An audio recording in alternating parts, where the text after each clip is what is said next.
جنگ شود گونه‌ای به امارات حمله می‌کنیم که تکنولوژی در آن پیدا نشود. ایران در حال این مورد را بیان کرده که ترامپ میگوید جمهوری اسلامی در حال فروپاشی است و در بریتانیا تروریست استخدام می‌کند.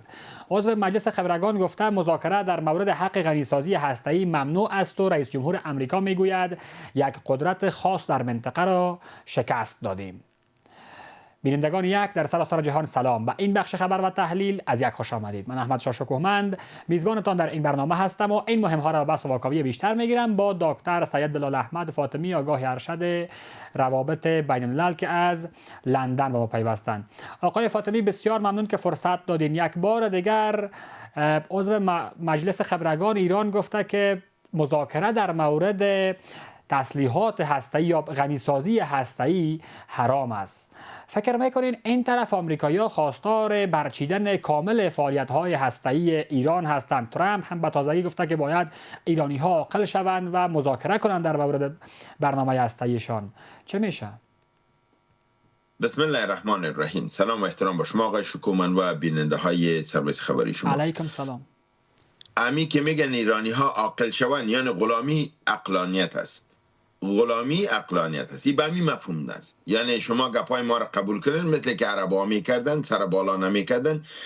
چیزی را که اسرائیل در منطقه میخوای او را قبول کو، ابم اتم نساز، میزایل نساز، خود قوی نساز، تیلت نصفش برای من مفت مثل ونزوئلا وری. یعنی هر کس که غلامی کرد او عقلانی است و او معقول است. همون کسایی که عقلانی خود میتونستن کشورهای عربی امروز عقلشان به سرشان آمده. شما صحبتای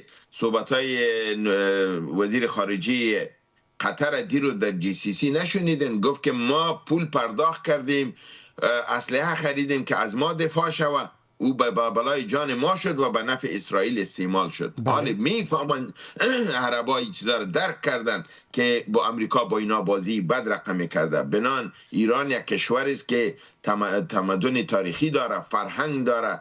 بسیار عملی ببینین قدم به قدم کار را که میکنه بسیار سنجیده. معلوم میشه که یک اتاق فکری در عقب موجود است که پلان ها را جور میکنه و او تطبیق میشه و مثبت تطبیق میشه و اونمو اتاق فکری است که امروز جهان غرب با زانو در آورده و مشکل. میبینن فاصله بین امریکا و اروپا به نسبت پالیسی های ایران آمد. اینال اروپا خود میخواد که با ایران نزدیک کنه و از اروپا از امریکا خود دور کنه. از خاطر چی؟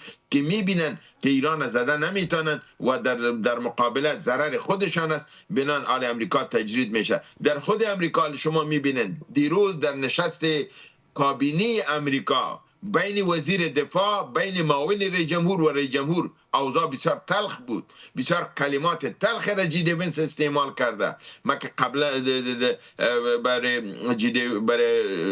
پیت هگس کلمه لندغر استعمال میکنم، عین کلمات برش استعمال کرده. گفته که این رئیس جمهور گمراه میکنه، این برای جمهور دروغ میگه، چیزی که واقعیت نداره برای جمهور میگه. رئیس جمهور مجبور میشه به اساس معلوماتی که از پنتاگون گرفته میباشه میره پرس کانفرانس میکنه، او پرس کانفرانس درست نمیباشه. یعنی رئیس معاون رئیس جمهور مجبور شده که استاده شده که برای خود واقعیت‌ها را برای جمهور بگوین تا رئیس جمهور دیگه به دنیا رشخند نشه. حالا کلگی نمیگن که دونالد ترامپ مجنون است، کلگی نمیگن که تکلیف روانی داره. چرا میگن؟ از خاطر که دنیا میبینه واقعیت در میدان دیگه چیز است. ایران داره ایستادگی میکنه، ایران داره مقاومت میکنه، ایران داره مذاکرات به حساب قبول نمیکنه. او میگه که برای من نامه آمده که ایران تسلیم میشه و حکومتش سقوط میکنه. اینا برش کی گفته؟ اینا برش امی پیت هگس گفته.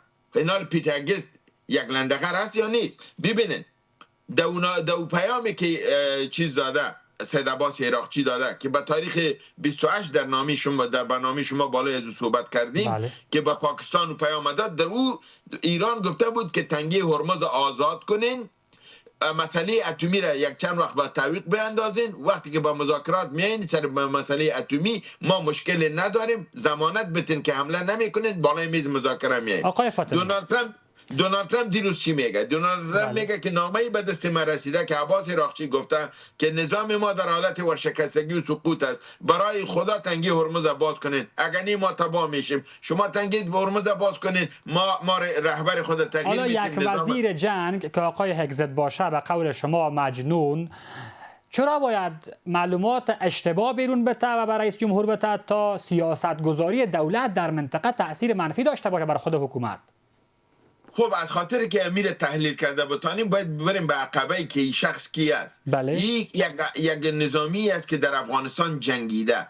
در افغانستان ما شما دیدیم که اینا چی رقم می جنگیدن، با اینا راپور غلط داده میشد، اینا میرفتن قریه را بمبارد میکردن، مردم مظلوم هم میکشتن، سیاسرهای ما را میکشتن، اطفال میگفتن، باز میگفتن که برای ما راپور آمده که چیز است، اینجا تروریسم بود.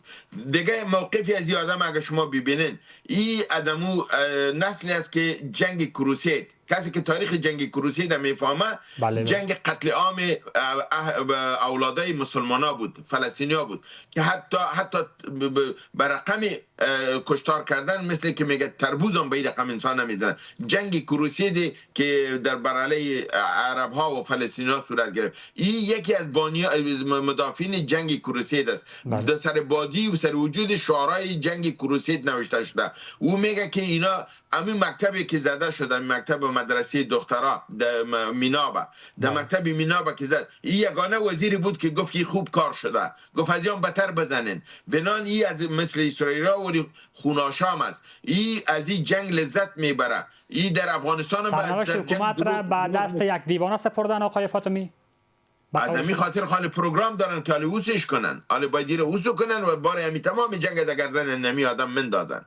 هر کس که خطا کنه در تاریخ قیمتش پرداخت میکنه. ما شما جهاد ما شما قیمت همین چیز پرداخت کرد. ما شما جهاد کردیم، جهاد مقدس بود، پاک بود، روسا را شکست دادیم، حکومت اسلامی آمد، اما به امیر رقم لندغرا در نظام جای گرفت، جهاد ما را بدنام کرد و امروز ما شما داریم قیمتش پرداخت میکنیم. امروز که به مجاهد دشنام داده میشه، از دست کی است؟ از دست اونمون لندغراست که مجاهد نبودن، اما ریش دراز کردن، دستمال کردن، انداختن و این کار کردن. بسیار تشکر. حالا سرنوشت جنگ و مذاکره و آتش بس میان آمریکا و اسرائیل ایران چه میشه در زمانی که سیاست در واقع در آمریکا توسط کسانی تعیین شوه و بر اساس معلومات کسانی تعیین شوه که اونا به قول شما دیوانه هستند؟ پس احتمالاً جنگ از سر گرفته شوه و بار دیگر آمریکا به شکست بیشتر بره. دکترین سیاسی نظامی چه کار میکنند در میان؟ ببینید به جنگ شما با چی وقت رفته میتونین؟ وقتی که شما پول کافی داشته باشین و اسلحه داشته باشین و اساکرتون برای جنگ آماده باشه. امریکا معاون رئیس جمهور میگه اسلحه، میگه کمبودی اسلحه داریم، اساکرشون حاضر نیستن به جنگ برن و بودجه جنگ ندارن، چرا که اجازه جنگ تا بالا از کانگرس نگرفتن. آیا شما چه دی حالت اونا به جنگ رفته میتونن؟ اگه به جنگ برنم به جنگ و شکسته میرن، دیگه هم بدتر میشن.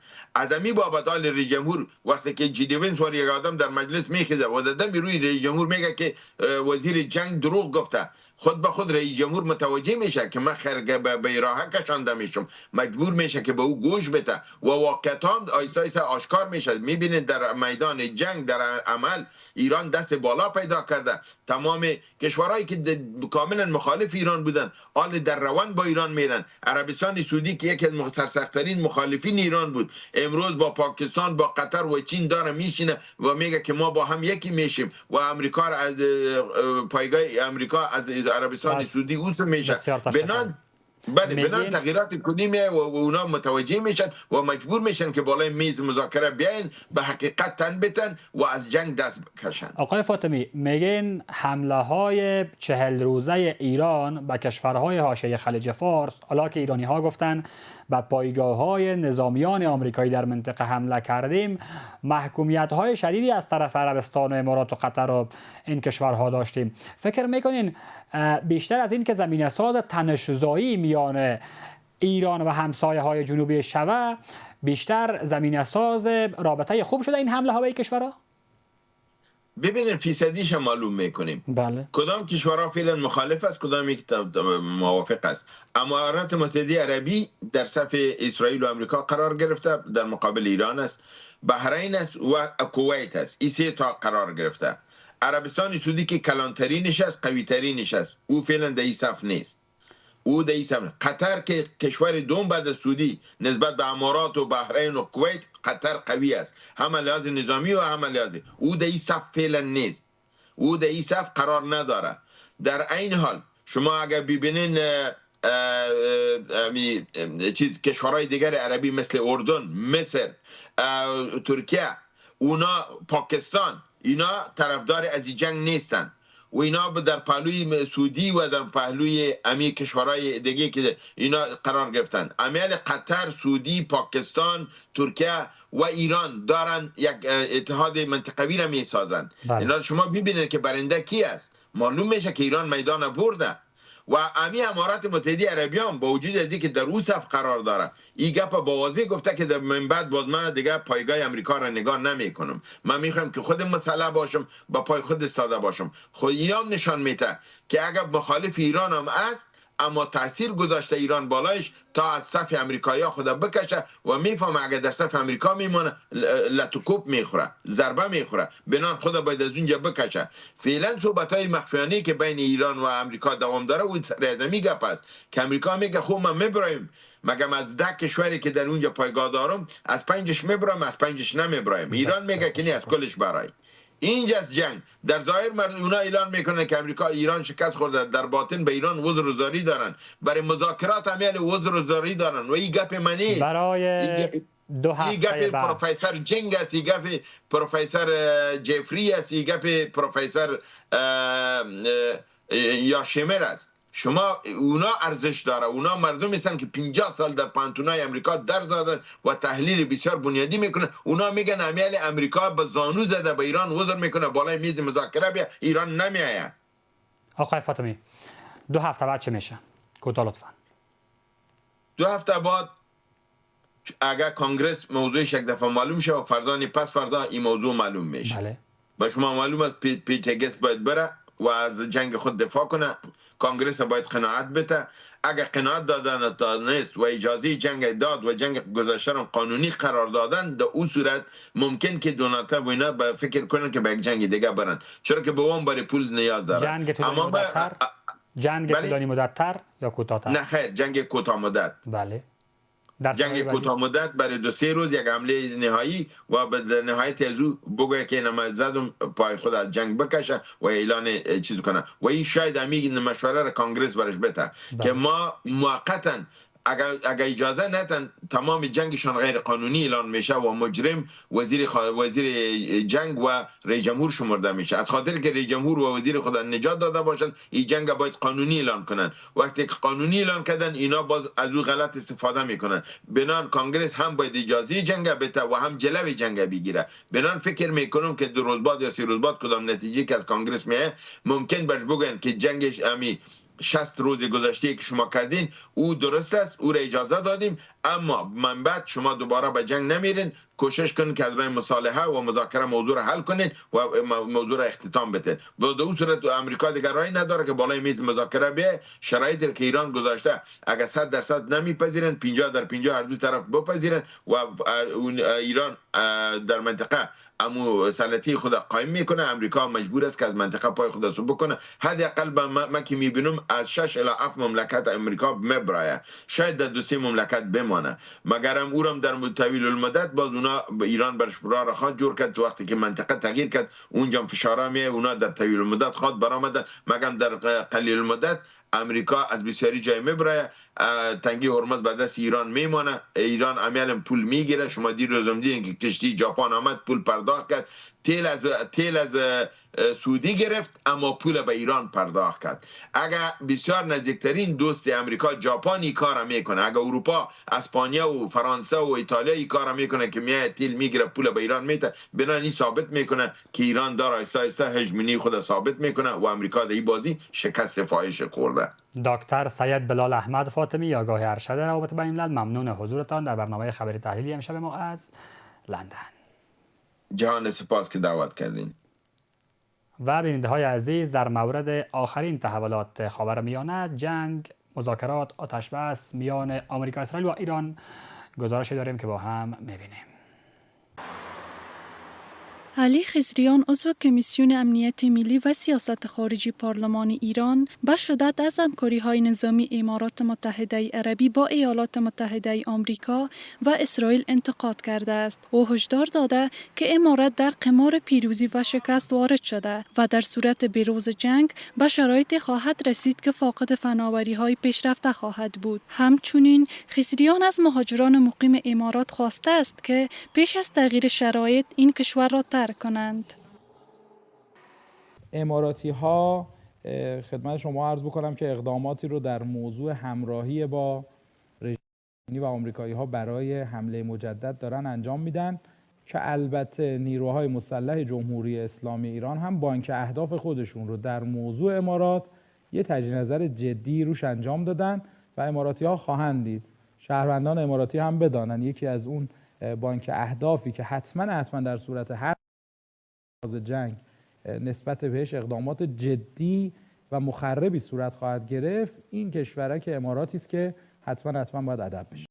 عباس کبی عضو شورای خبرنگاران ایران نیز گفته است که مذاکرات هسته‌ای با آمریکا خارج از چارچوب‌های توافقات قبلی است و هر گونه انحراف از اصول انقلاب اسلامی را حرام شرعی می‌داند. از سوی دیگر دونالد ترامپ رئیس جمهور آمریکا در اظهارات اعلام کرده که ایالات متحده به ایران شکست نظامی وارد کرده و تاکید کرده که ایران هیچگاه به تسلیحات هسته‌ای دست نخواهد یافت. وی همچنین گفته که پادشاه بریتانیا با او در این نظر موافق است. From the trenches of World War I to the beaches of Normandy, from the frozen hills of Korea to the scorching sands of North Africa and the Middle East. ایالات متحده به ایران شکست نظامی وارد کرده است. هیچگاه به ایران اجازه داده نخواهد شد که به سلاح‌های هسته‌ای دست یابد و پادشاه چارلز نیز با این نظر موافق است. برخی اقدام‌های نظامی در خاورمیانه در حال انجام است. در همین راستا وزیر امور خارجه آمریکا نیز بر این نکته تاکید کرده که هر توافق با ایران باید به گونه‌ای باشد که مانع از دستیابی ایران به تسلیحات هسته‌ای شود.